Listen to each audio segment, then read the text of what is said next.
சட்னி அரைச்சா மசாலா அரைக்க முடியல, மசாலா அரைச்சா மஞ்சள் அரைக்க முடியல, ஒவ்வொன்னுக்கும் தனி மிக்சரா வாங்க முடியும்? வேண்டாம், அல்ட்ரா சாய்ஸ் ப்ரோ இருக்கே, இந்தியாவின் அதிவேக 1000 வாட்ஸ் மிக்சர் கிரைண்டர், வினாடிகளில் கல்லையும் கரைக்கும். ஒரு சாய்ஸ் ப்ரோ போதும். இனி எதையும் அரைக்கலாம், அதை ஃபாஸ்டா அரைக்கலாம்.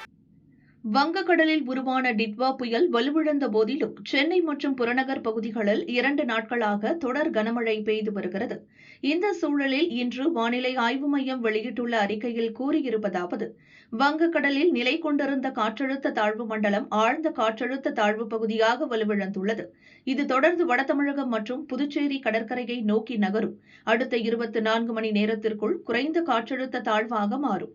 இதன் எதிரொலியால் இன்று நீலகிரி, கோயம்புத்தூர் மலைப்பகுதிகள், செங்கல்பட்டு, காஞ்சிபுரம், ராணிப்பேட்டை, சென்னை, திருவள்ளூரில் மிக கனமழை பெய்ய வாய்ப்புள்ளது. வேலூர், திருப்பத்தூர், திருவண்ணாமலை, தருமபுரி, விழுப்புரம், கள்ளக்குறிச்சி, கடலூர், புதுச்சேரி, அரியலூர், சேலம், திருப்பூர், திண்டுக்கல், கரூர், ஈரோடு, தேனி, மதுரை, விருதுநகர், தென்காசி, திருநெல்வேலி, கன்னியாகுமரியில் கனமழைக்கும் வாய்ப்புள்ளது. நாளை கிருஷ்ணகிரி, தருமபுரி, ராமநாதபுரம், திருநெல்வேலி, தூத்துக்குடி, கன்னியாகுமரியில் கனமழைக்கு வாய்ப்புள்ளது என தெரிவிக்கப்பட்டுள்ளது.